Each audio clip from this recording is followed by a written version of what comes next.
Selamat datang kembali para petualang. Di video kali ini kita akan berpetualang selama 100 hari ke depan di Minecraft Dieng, Jawa Tengah. Sebuah tempat yang memiliki suhu yang dingin. Dan lebih menariknya lagi, tempat ini setiap tahunnya selalu turun salju yang biasa disebut dengan embun upas. Namun, pada suatu hari, seorang laki-laki berambut gimbal bernama Aswatu telah diculik oleh Dewa Langit. So, mampukah kita melewati semua rintangan yang ada di petualangan kita kali ini dan menyelamatkan Aswatu? Bagi kalian yang menonton, jangan lupa untuk tinggalkan subscribe-nya teman-teman. Karena 81% dari kalian yang menonton belum subscribe channel ini.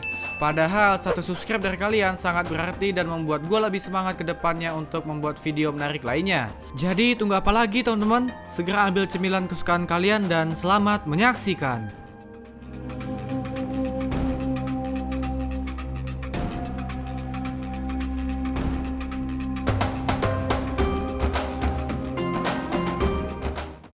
Sebelum mulai berpetualang, di sini kita buat world baru dan set spawn pointnya dulu, teman-teman. Kita pilih set spawn pointnya itu di Dieng, Jawa Tengah. Hari pertama, di sini kita spawn di dekat sebuah perbukitan. Di saat itu, gua memulai petualangan kita kali ini dengan mengambil beberapa wood dari pohon sekitar, teman-teman. Kemudian, gua membuat sebuah pickaxe kayu dan juga mengambil beberapa cobblestone di sana. Dan gak lupa juga gua mengambil coal dan iron ore yang terdapat di bukit itu, ya, di tempat kita spawn ini. Kemudian gue membuat sebuah shield dan membuat sebuah axe dari iron yang telah kita dapatkan tadi. Pada malam harinya gue melanjutkan perjalanan kembali teman-teman di daerah Dieng, Jawa Tengah ini. Dari kejauhan gue melihat ada sebuah perbukitan yang banyak terdapat iron dan ada juga beberapa emerald di sana. Sebelum ke sana gue sempat menyembelih beberapa ayam dan babi yang hidup di sana ya untuk persediaan makanan kita. Di perbukitan itu gue juga mengambil sebanyak mungkin iron yang kita butuhkan.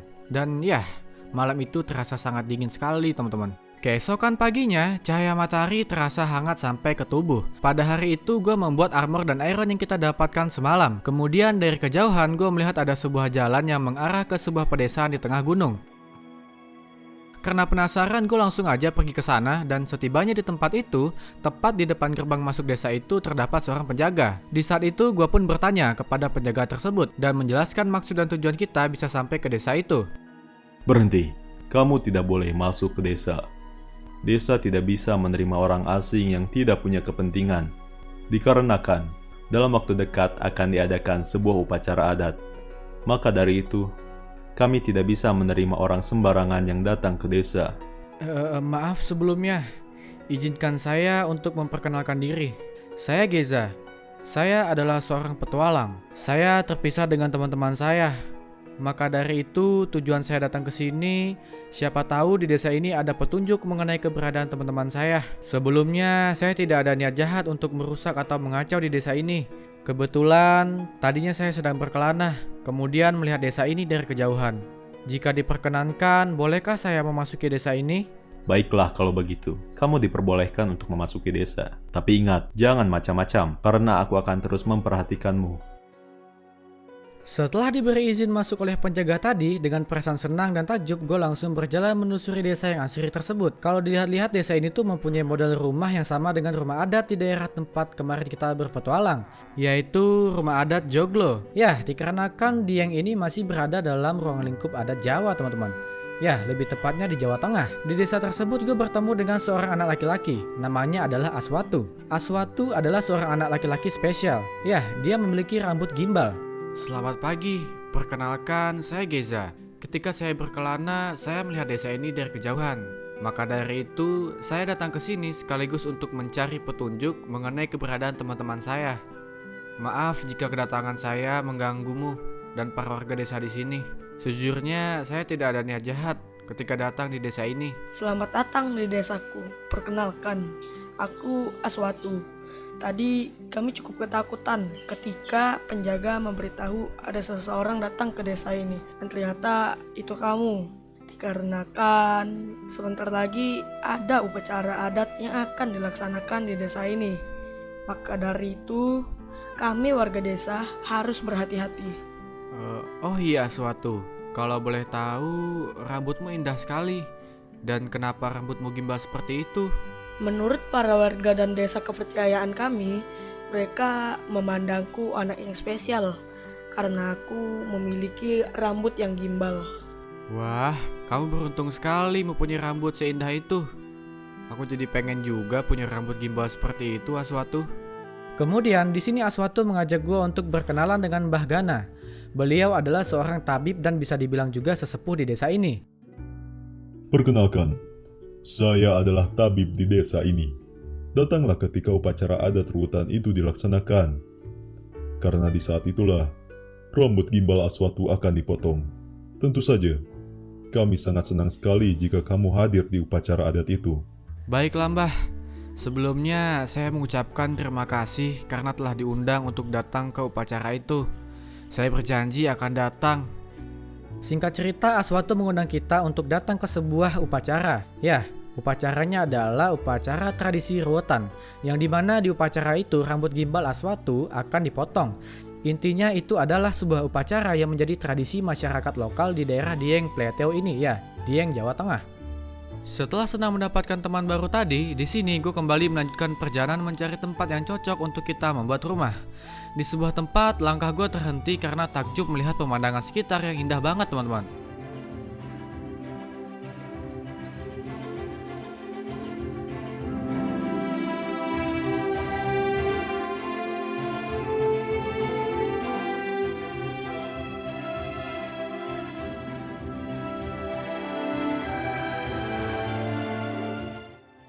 Tak jauh dari tempat tadi, akhirnya gue menemukan sebuah tempat yang cocok untuk kita membuat rumah. Ya, karena hari sudah menjelang malam, akhirnya gue putuskan untuk tidur di sana sampai pagi tiba. Keesokan harinya, gue mulai hari itu dengan membuat sebuah chest lalu merapikan barang-barang kita ke dalam chest tersebut. Setelah itu, gue menanam 1 biji seed yang kita punya. Ya, dan kemudian gue melanjutkan dengan menebang pohon di sekitar rumah untuk mengambil sebanyak mungkin wood yang bisa kita pakai untuk membuat rumah nanti.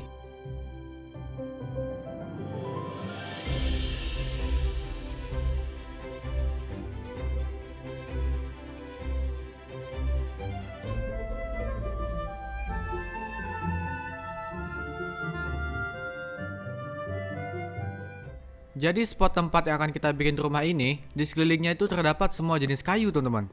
Jadi lebih variatif deh jenis kayu yang kita punya nantinya. Nah, setelah menebang pohonnya, jangan lupa untuk menanamnya kembali ya, teman-teman. Ya, agar nggak gundul gitu loh hutannya. Sebelum membuat rumah, di sini gue memilih untuk merapikan akses jalan kita. Ya, agar biar lebih gampang aja gitu teman-teman nanti untuk bolak-baliknya ketika proses membuat rumah ataupun ketika rumahnya sudah jadi.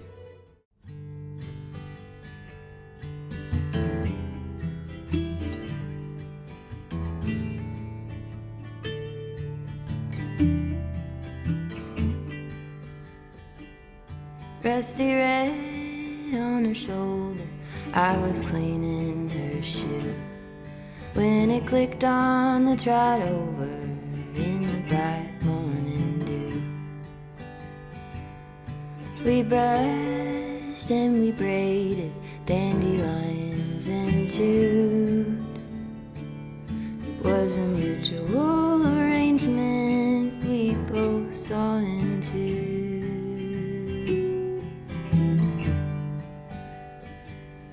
Can she walk in the fire? Can she run in the rain? Can she make it up the mountainside? Can she make it down again? I have often wondered if she'll go and jump the fence. Will she keep on moving onward or stay in what could have been?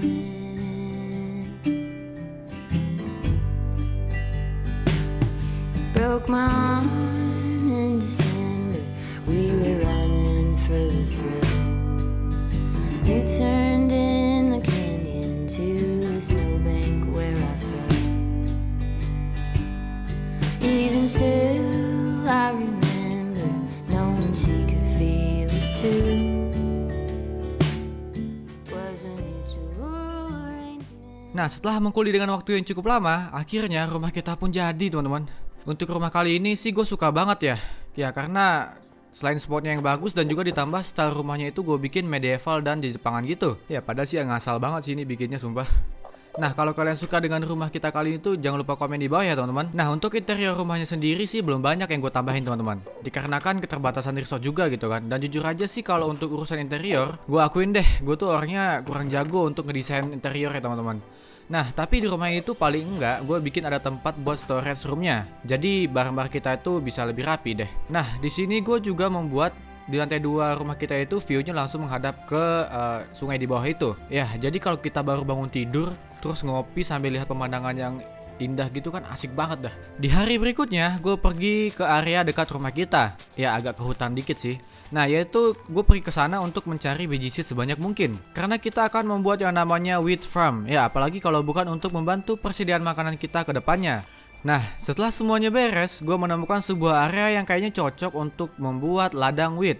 Ya, tempatnya itu masih di dekat pinggir sungai tempat kita tinggal. Alasan gue bikin di sini karena kalau kita lihat dari lantai 2 rumah kita itu bagus banget, teman-teman. Ya, apalagi ketika wheatnya itu sudah siap panen. Ya, kalau gitu langsung aja kita membuat ladang wheatnya, teman-teman. Let's go!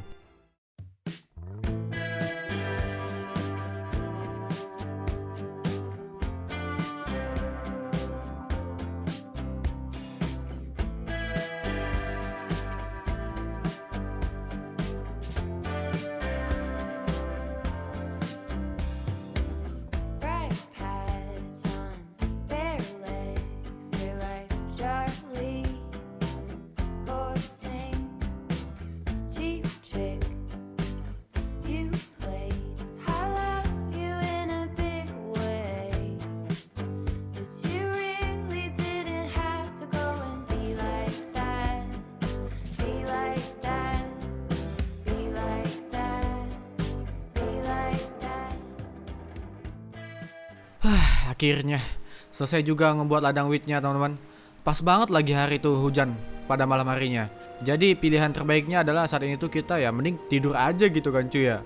Paling the best emang kalau udah hujan-hujan gini tuh tidur selimutan gitu kan. Aduh, meluk bantal guling kan. Keesokan harinya gue kira hujan bakalan berhenti, teman-teman. Tapi ternyata hujan masih turun membasahi daerah Gunung Dieng ini. Ya, kali ini gue mencari beberapa ekor hewan untuk kita jadikan persediaan makanan. Ya, sementara menunggu ladang wheat kita siap untuk dipanen. Oh iya, teman-teman, di daerah Dieng ini tuh dingin banget. Ya, dikarenakan tempatnya itu berada pada dataran tinggi. Jadi siapa nih yang pernah ngalamin bikin kopi pada malam hari di Dieng ya? Terus baru didiamin sebentar aja udah dingin tuh kopi ya, teman-teman. Coba kalian komen di bawah ya. Pada hari itu setelah selesai menyembelih beberapa hewan, gue kembali ke rumah lalu kembali beristirahat di tengah derasnya hujan. Pada hari selanjutnya, kali ini gue berniat untuk mengekspor tempat sekitaran rumah kita. Sepertinya pada hari ini sangat cerah sekali, teman-teman. Akan tetapi tetap aja gitu kan terasa dingin banget di daerah Dieng ini. Nah, dari kejauhan gue melihat ada sebuah desa villagers yang keberadaannya cukup keren, teman-teman.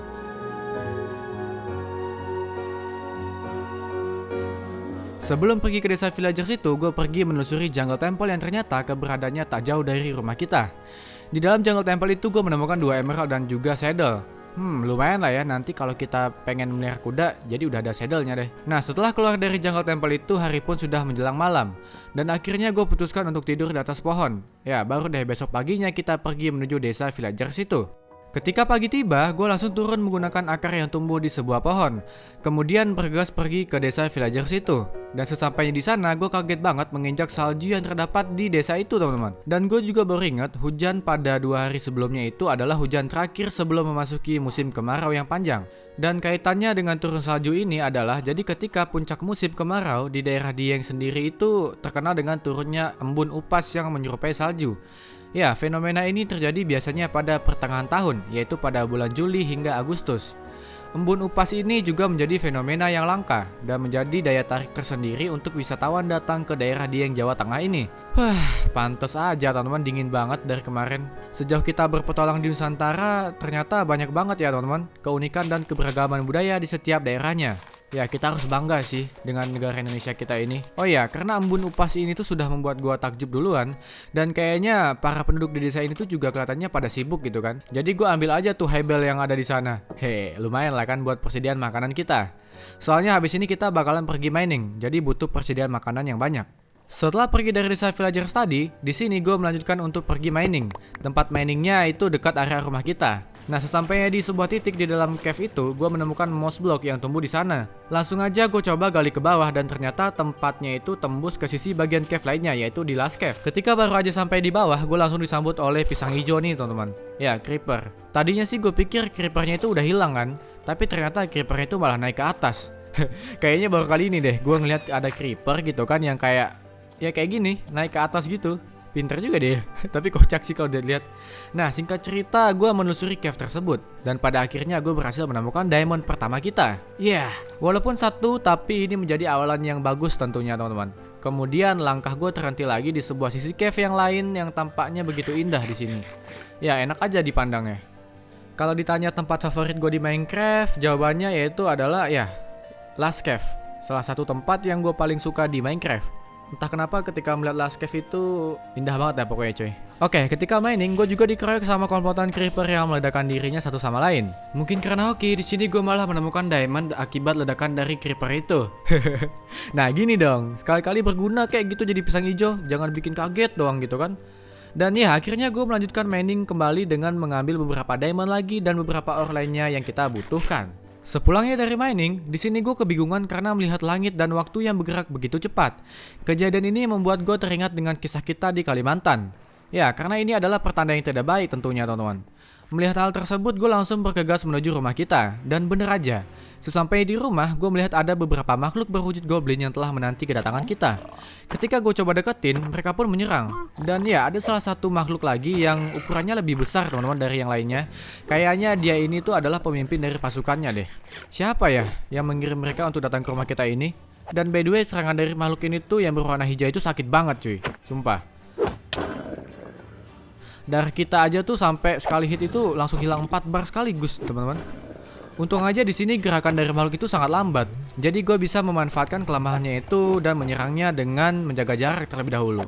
Dan iya, pada akhirnya gue berhasil mengalahkan makhluk ini. Dan setelah mati pun makhluk itu ngedrop sebuah item yang bernama Black Soul. Ya jujur aja gue gak tahu sih jenis item ini tuh digunakan untuk apa. Setelah mengalahkan komplotan goblin tadi, gue bergegas masuk kembali ke rumah kemudian mengorganisir temuan kita ketika mining. Nah, di sini nih menariknya teman-teman. Tadinya sih gue bingung banget nih item yang bernama Black Soul ini tuh digunain buat apa.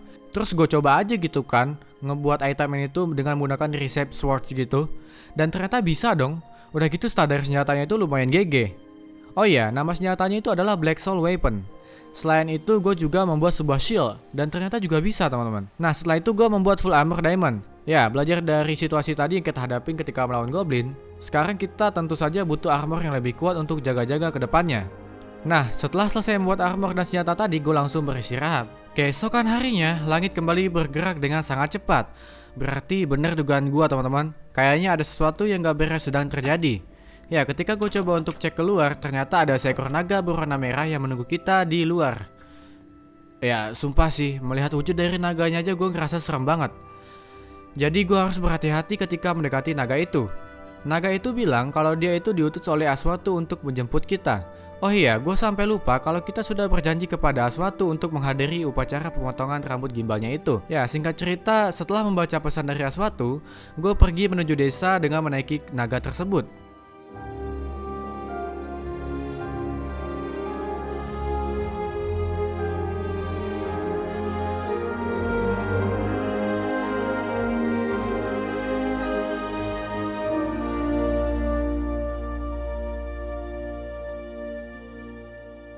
Sesampainya di desa, gue kembali berdialog dengan penjaga yang ada di sana. Kemudian gue menunjukkan pesan yang diberikan Aswatu kepada kita. Ya, ketika memasuki desa tersebut, bener aja teman-teman. Di sana terlihat sangat meriah banget. Ya, suasananya terlihat sedang bergembira dan kayaknya upacaranya belum dimulai deh. Jadi gue harus bergegas untuk menemui Aswatu agar dia senang. Ya, karena kita sudah berjanji kepada Aswatu untuk menghadiri upacara pemotongan rambut gimbalnya. Dengan wajah senang, Aswatu menjelaskan kalau upacara rutan ini sangatlah sakral. Ya, dan Aswatu meminta gue untuk menghadiri sekaligus berjaga-jaga agar upacaranya berjalan dengan lancar. Belum lama Aswatu dan Bahgana menjelaskan hal tadi, tiba-tiba di saat itu langit langsung bergerak dengan sangat cepat. Yang tadinya hari masih siang kini menjadi malam. Sontak kami pun kebingungan dengan fenomena ini. Dan bener aja teman-teman, ketika kami melihat ke atas langit, embun upas yang menyerupai salju itu pun turun. Kemudian ditambah dengan petir yang menyambar. Dan terlihat di atas sana muncul sosok misterius di balik sambaran petir itu. Sosok tersebut mengaku kalau dia adalah Dewa Langit. Jujur aja di saat itu gue gak peduli siapa dia teman-teman. Yang pasti kedatangan sosok itu sepertinya dia mempunyai niat yang jahat. Kenapa bisa begitu? Ya, karena dia datang di saat upacara rutan itu akan dimulai. Aku datang untuk menepati janjiku. Kalian, warga desa, harus menyerahkan anak berambut gimbal itu kepadaku. Kalau tidak, desa ini akan kuhancurkan. Siapa kau yang berani datang dan ingin membawa Aswatu? Aku adalah Baraka Sang Dewa Langit. Kau jangan ikut campur dalam hal ini. Aku tidak ada urusan denganmu. Tapi kini semua itu telah menjadi urusanku. Kehadiranku di sini tentu saja untuk melindungi Aswatu dan para warga desa. Baiklah, kalau kau ingin bermain-main denganku, aku akan memanggil seseorang yang akan menghantui jiwamu. Dan ternyata benar dugaan gua, teman-teman. Jadi Dewa Langit itu ingin membawa Aswatu ikut bersamanya. Dan tentu aja gue gak bakal ngebiarin semua itu terjadi. Karena Aswatu adalah anak yang suci. Ya, yang spesial. Lagi pula gue bertanggung jawab untuk melindunginya. Namun ketika gue mencoba membantah perkataan Dewa Langit itu, tiba-tiba muncul sosok yang memakai armor berwarna hijau.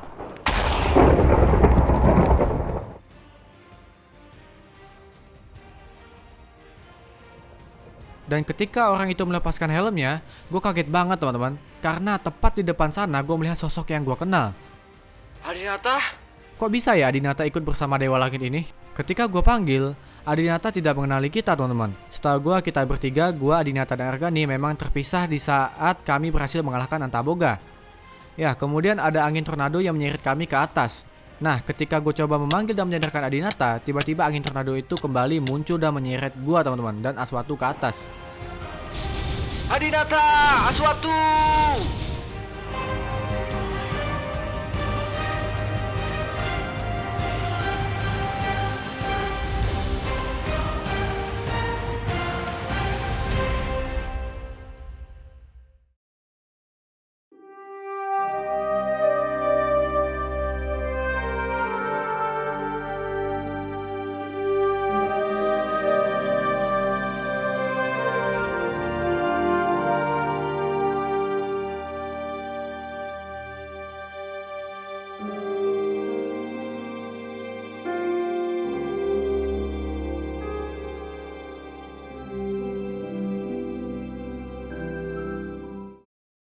Setelah terbawa oleh angin tornado ke atas langit, di sini tiba-tiba gue terdampar di sebuah tempat yang terlihat sangat tidak familiar.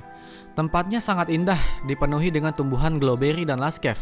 Sejauh mata memandang, semua tanah dan bebatuan di sini pun melayang. Jujur aja di sini gue bingung banget, karena berada di sebuah tempat yang belum pernah kita kunjungi sebelumnya. Dan untuk saat ini gue belum menemukan arah yang pasti untuk kita melangkah. Ya, akan tetapi di sini gue coba untuk cek inventory kita. Dan ternyata senjata dan armor kita semuanya utuh. Yaitu tandanya tempat ini bukanlah dunia mimpi.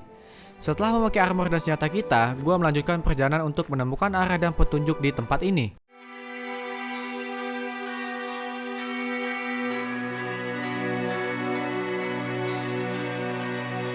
Hari demi hari pun telah berlalu. Selama berada di tempat ini, gue juga belum menemukan arah dan tujuan yang pasti kemana kita harus pergi. Ya, kemudian untuk pasokan makan pun gue memanfaatkan sisa makanan dan glowberry yang tumbuh di tempat itu. Sampai pada akhirnya di sebuah tempat, langkah gue terhenti karena melihat ada sebuah portal berbentuk lingkaran yang muncul di tengah-tengah floating laskev ini. Lalu dari portal itu muncul sesosok peri kecil yang datang menghampiri gue teman-teman. Namanya adalah Floy. Floy datang untuk membantu gue. Ya, ketika gue coba tanya siapa orang yang menyuruh dia menolong kita, Floy menolak untuk memberitahunya. Halo, perkenalkan aku Floy. Aku adalah peri yang diutus oleh seseorang. Aku datang ke sini untuk menolongmu untuk keluar dari tempat ini. Tapi sebelum itu, kamu harus menemukan kacang ajaib yang terdapat di tempat ini. Untuk mendapatkannya, kamu harus mengalahkan monster pohon langit yang menjaga kacang itu. Selain itu, kamu harus berhati-hati karena dia bukanlah pohon biasa. Dia bisa mengendalikan tubuh seseorang. Halo Floy, kamu tahu dari mana kalau aku sedang tersesat di tempat ini? Aku sangat beruntung bisa bertemu kamu, karena sudah berhari-hari lamanya aku tersesat di tempat ini. Kalau aku bisa keluar dari tempat ini dengan cara mengalahkan monster pohon langit itu, maka aku akan mengalahkannya dan mengambil kacang ajaib itu. Dari sini sekarang gue punya harapan ke depannya untuk keluar dari tempat ini dan pergi menyelamatkan Aswatu dan Adinata. Ya, karena Floy bilang di tempat floating last cave ini kita harus mengalahkan monster pohon langit untuk mendapatkan biji kacang ajaib. Yang dimana biji kacang ajaib itu akan membantu jalan kita untuk menuju keberadaan Baraka Sang Dewa Langit. Kemudian gue mengikuti kemana Floy terbang.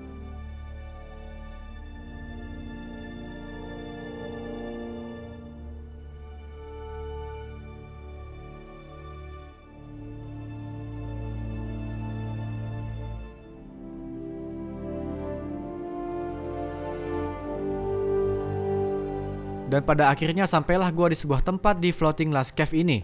Ya, tempat keberadaan monster pohon langit itu berada. Sesampainya di sana, Floy menjelaskan untuk tetap berhati-hati ketika menghadapi monster pohon langit itu. Ya, karena dia bukanlah pohon sembarangan. Dia bisa mengendalikan tubuh kita dan memiliki akar yang mampu mengejar kemana kita lari. Setelah Floy menjelaskan hal tersebut, kemudian dia pergi terbang ke atas langit. Sebelum pergi melawan monster pohon langit itu, di sini gue memikirkan cara dan melakukan persiapan. Ya, salah satunya adalah membuat beberapa potong roti dari hebel yang sempat kita ambil dari desa villagers waktu itu. Untung banget sih kita masih bisa bawa hebel ya teman-teman ya. Dan ya, setelah itu gue langsung berjalan menuju keberadaan monster pohon langit itu. Monster pohon langit itu ternyata sudah berada di tempat ini selama 2000 tahun. Karena tempat ini tuh menyimpan harta tersembunyi yang paling langka dan berharga, yaitu biji kacang ajaib yang mampu membuka jalan ke atas langit. Maka dia bertugas untuk melawan siapa saja yang berkeinginan untuk mengambil biji kacang ajaib itu. Ya, dikarenakan biji kacang ajaib itu sekali lagi bisa membuka jalan ke atas langit. Dan itu tandanya tentu saja kita butuh banget teman-teman yang namanya kacang ajaib itu. Soalnya kita harus ke langit untuk mengalahkan Baraka dan pergi menyelamatkan Aswatu dan Adinata. Karena monster pohon langit itu tidak bisa diajak untuk kerjasama, maka jalan satu-satunya di sini kita harus bertarung melawannya, teman-teman.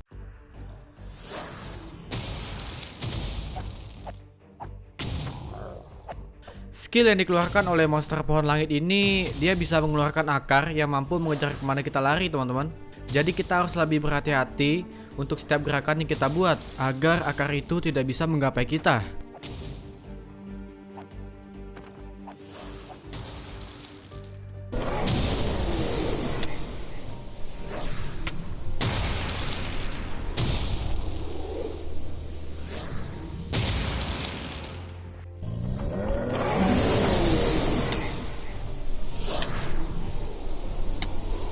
Nah, serangan utama dari monster pohon langit ini, dia bisa mengendalikan tubuh kita dengan menggunakan kekuatan angin. Dan damage dari jenis skill ini tuh sakit banget teman-teman. Beberapa kali pun gue sempat hampir mati ketika terkena serangan ini. Ayo dikit lagi. Mati lu. Mati lu. Akhirnya kita ngalahin dia teman-teman. Dan ya, akhirnya gue berhasil mengalahkan monster pohon langit itu. Walaupun tadi gue sempat hampir mati ketika menghadapinya. Nah, sekarang misi kita selanjutnya adalah mencari yang namanya cave. Ya, nantinya di cave tersebutlah di mana kacang ajaib itu berada. Setelah mengalahkan monster pohon langit tadi, gue melihat-lihat sekitar. Dan gue juga baru sadar kalau akar yang tumbuh di sini itu terbuat dari emas. Dan di sana gue melihat ada sebuah cave yang ditumbuhi banyak glowberry. Dan setelah gue memasuki cave itu, terdapat sebuah chest berwarna hijau berlapis emas. Ketika gue buka chestnya, ternyata bener banget dong teman-teman. Di dalamnya terdapat biji kacang ajaib yang kita cari. Dan ada juga sebuah pesan di sana. Nah, sekarang langkah kita selanjutnya adalah untuk pergi dari tempat ini teman-teman. Dan kebetulan banget di saat yang bersamaan, Floy muncul datang menghampiri kita. Floy bilang kalau dia bisa membantu kita untuk pergi dari tempat ini. Mendengar penjelasan dari Floy tadi, gue langsung bergegas mengikuti kemana dia terbang. Sesampainya di sebuah tempat yang keberadaannya tak jauh dari cave tadi, Floy membuat sebuah portal yang persis ketika pertama kali dia muncul.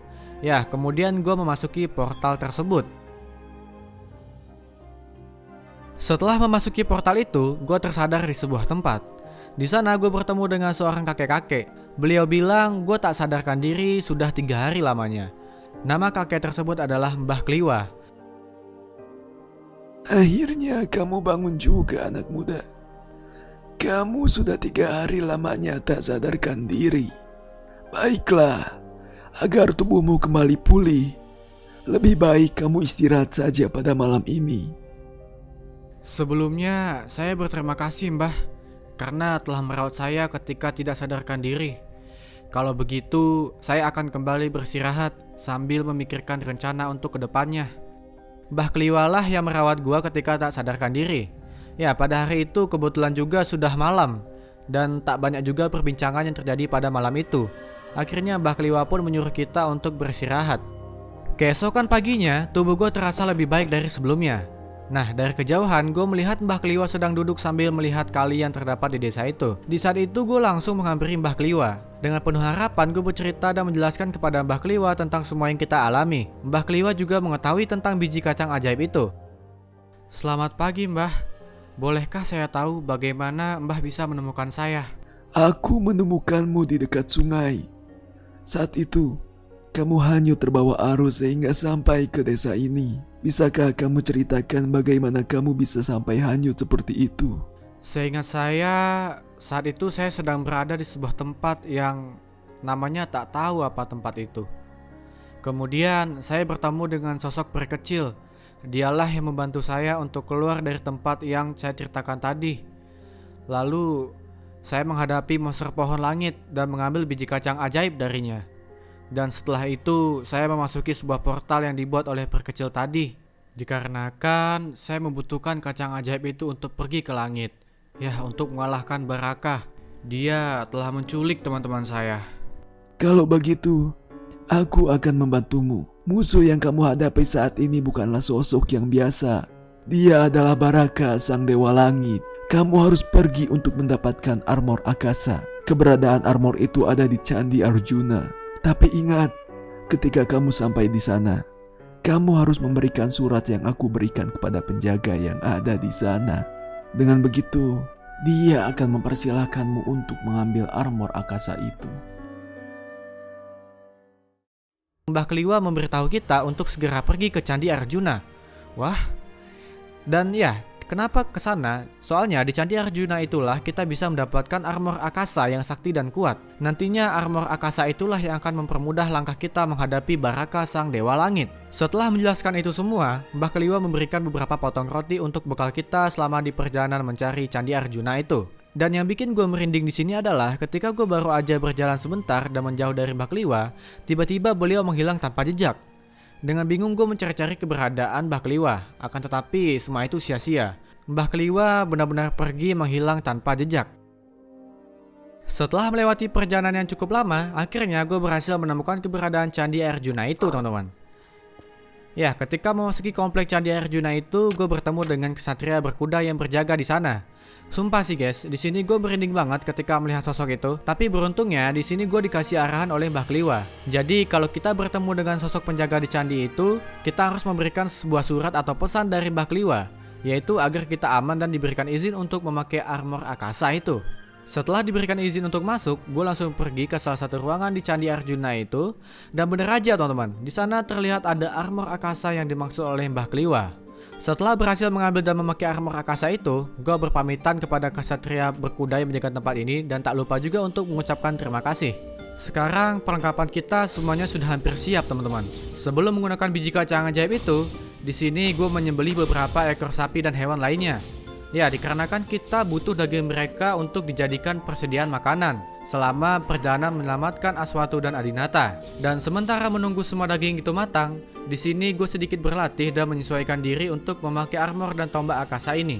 Oh iya teman-teman, di sini kita harus menunggu waktu matahari sebelum terbenam dan menghadap barat. Lebih tepatnya ketika hari berganti menjelang malam. Dan untuk menaiki kacang itu, kita harus melepaskan semua armor yang kita pakai. Dan di saat itu, ketika semua daging kita sudah matang, gue langsung menanam kacang ajaib itu dan menunggunya untuk tumbuh ke atas. Dengan begitu, nantinya kita bisa berjalan menaiki batang kacang ajaib ini untuk bisa sampai ke atas langit sana.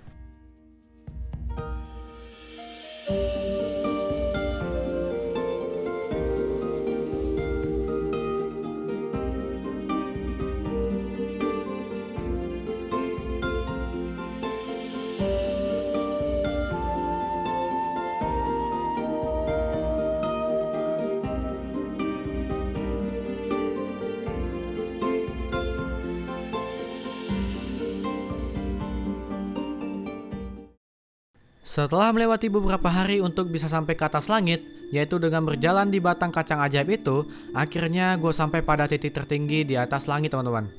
Dan di sana terdapat sebuah jalan. Ya, kalau dilihat sih kayaknya di sini tuh kita harus melakukan parkour sedikit ya, teman-teman ya, dan harus berhati-hati. Karena kalau salah lompat sedikit atau terpeleset bisa-bisa kita gagal dalam misi kali ini. Ya, kalau kita jatuh sih kita langsung mati pastinya. Dan ya, dari kejauhan, ketika melewati jalan itu, gue melihat ada sebuah kastil di sana. Gue melihat di sanalah mungkin keberadaan Baraka Sang Dewa Langit itu berada. Dengan hati-hati dan penuh semangat, gue bergegas pergi ke sana. Sebelum memasuki kastil itu, gue memakai armor dan senjata akasa yang kita bawa. Dan benar banget teman-teman, di sanalah kediaman Baraka Sang Dewa Langit itu. Sepertinya dia sudah menunggu kedatangan kita. Akhirnya, kau berhasil menemukan singgasanaku ini. Pasti orang tua itulah yang memberitahumu.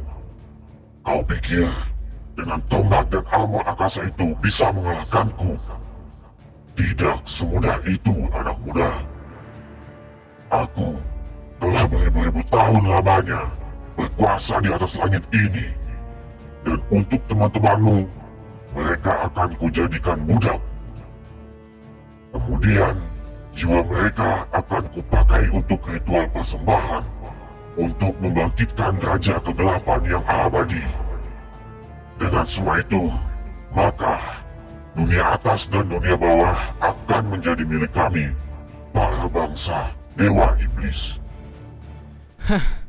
Kau terlalu sombong dan mengagungkan kekuatanmu itu, Baraka. Percuma saja, aku tidak akan takut untuk menghadapimu.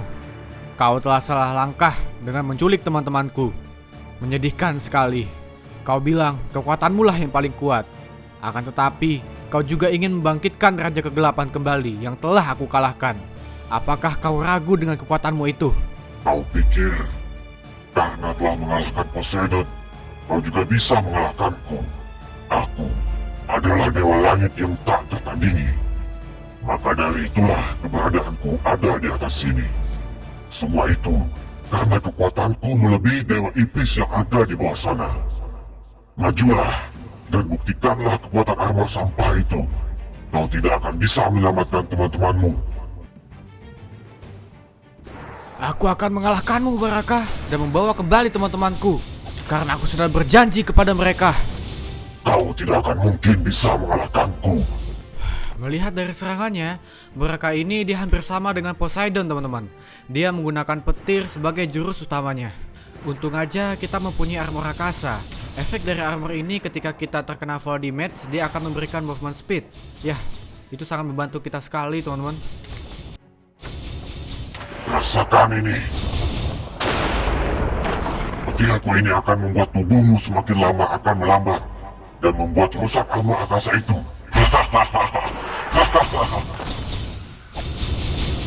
Ketika menghadapi Baraka ini, beberapa kali gue hampir mati, teman-teman.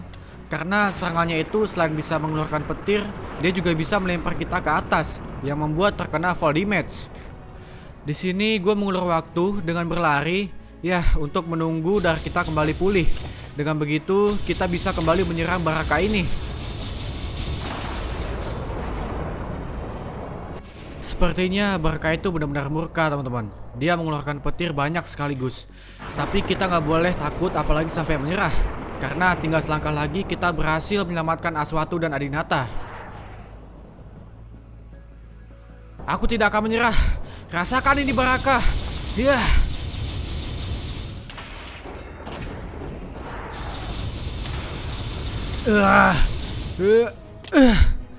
Aduh. Hampir mati kita, teman-teman. Kita pasti bisa mengalahkan Baraka ini. Matilah kau, Baraka.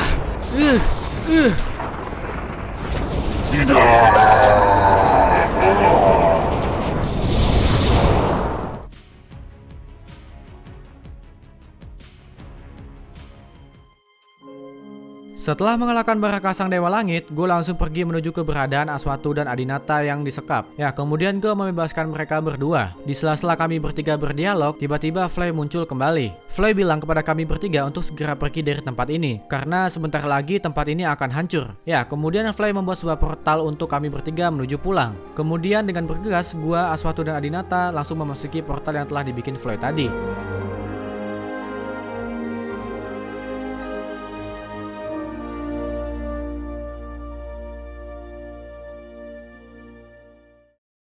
Sekembalinya ke desa, akhirnya Aswatu menjalani prosesi pemotongan rambut gimbalnya.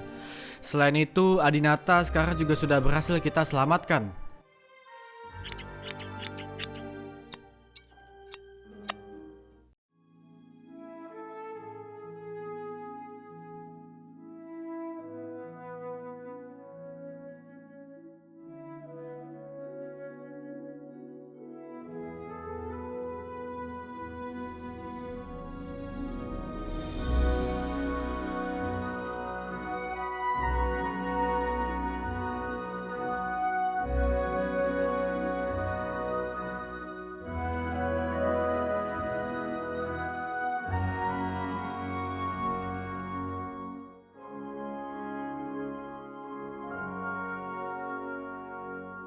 Sebelum pergi dari desa itu, gue berpamitan terlebih dahulu kepada Aswatu.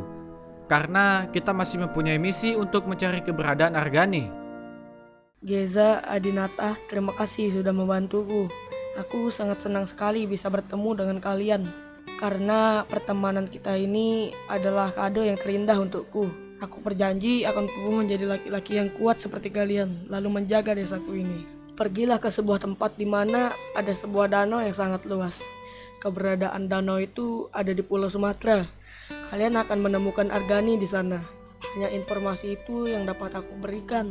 Entah kenapa, ketika rambutku dipotong, aku seperti masuk ke dalam sebuah mimpi dan bertemu teman kalian di dalam mimpi itu. Adinata, kamu dengar kan apa yang dikatakan Aswatu tadi? Sekarang kita harus segera pergi ke Pulau Sumatera untuk menyelamatkan Argani. Tunggu kami, Argani. Kami pasti akan datang.